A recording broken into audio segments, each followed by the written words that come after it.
ஸ்ரீ குருவாயூரப்பன் திருவடிகளே சரணம். இந்த தசகத்தோட 5வது ஸ்லோகத்தை நாம் இன்னைக்கு பார்க்குறோம்.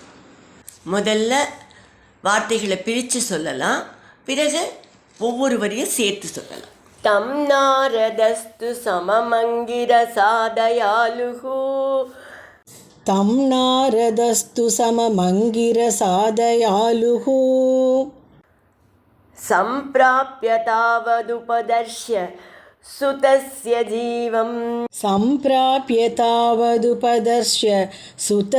जीवम् कस्यास्मि पुत्र इति तस्य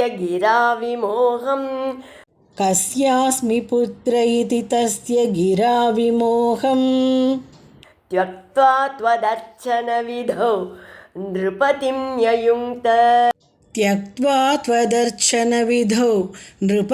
न्ययुङ्क्त तं नारदस्तु सममङ्गिरसादयालुः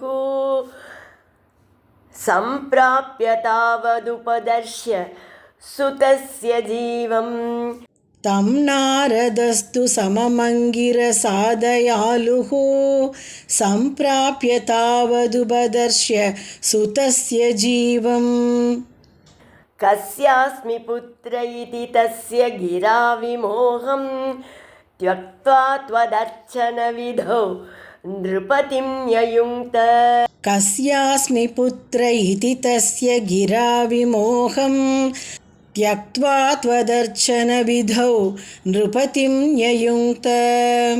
இப்போ நாம் இந்த ஸ்லோகத்தோட வார்த்தைகளை பிரித்து அர்த்தங்களை பார்க்கலாம். தாவது அப்போது, தயாலுகு மிகவும் கருணையுடையவரான, நாரதகது நாரத மகர்ஷி, அங்கீரசா சமம் அங்கீரஸ் முனிவருடன் சேர்ந்து, தம் சம்பிராப்பிய அந்த மன்னனை அடைந்து, சித்திரகேத்துவ அடைந்து, சுதஸ்ய ஜீவம் இறந்த மகனோட ஜீவனை காண்பித்தார்.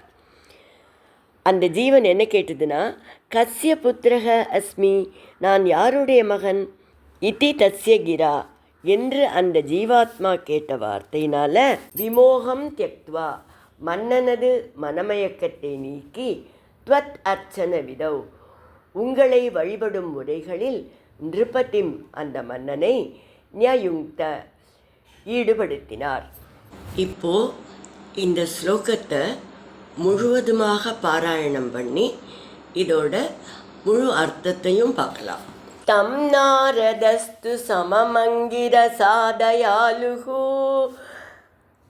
சம்பிராப்ய தாவதுபதர்ஷ்ய சுதஸ்ய ஜீவம் கஸ்யாஸ்மி புத்ர இதி தஸ்ய கிராவிமோகம் त्यक्त्वा त्वदर्चनविधौ नृपतिं न्ययुङ्क्त. அப்போது நாரத மகரிஷி அங்கிரச முனிவருடன் சித்திரகேதுவிடம் வந்து இறந்த மகனுடைய ஜீவாத்மாவை காண்பித்து கொடுத்தார். அந்த ஜீவாத்மா சித்திரகேதுவை பார்த்து, நான் யாருடைய மகன் என்று கேட்டது. ஒவ்வொரு ஜீவாத்மாவுக்கும் எத்தனையோ பிறவிகள், எத்தனையோ பெற்றோர் இல்லையா? அந்த ஜீவாத்மா கேட்ட அந்த வார்த்தையினால் சித்திரகேதுவின் மனமயக்கம் நீங்கியது. பிறகு உரிய உபதேசங்களை செய்து அவனுடைய மனமயக்கத்தை 2 முனிவர்களும் போக்கினார்கள். பகவானை வழிபடும் முறைகளையும் எடுத்துச் சொன்னார்கள். பட்டத்ரிகள் ஏன் அந்த மன்னன் பகவானுடைய மாயையால் மதிமயங்கினான் என்று கூறினார். சித்திரகேது உயர்ந்த பக்தனாக வேண்டும் என்பதற்காகவே பகவான் இந்த லீலைகளை செய்திருக்கிறார் என்று தோன்றுகிறது. குழந்தைக்காக ஏங்க வைத்து, குழந்தையை கொடுத்து, அந்த குழந்தையை பறிகொடுத்து, இப்படி அவன் வாழ்வில் நிகழ்ந்த எல்லாமே பகவானுடைய லீலையாக இருந்தது. இந்த எல்லாம் அவனை வாழ்க்கையின் நிலையாமையை பற்றி புரிந்து கொள்ள வைத்தன. பகவானின் திருவடிகளில் சரணடைவதே நித்தியமான சந்தோஷம் என்று புரிந்து கொண்டான். அதற்கும் நாரதரையும் அங்கிரசரையும் பகவான் கருணையோடு அனுப்பி வைத்தார்.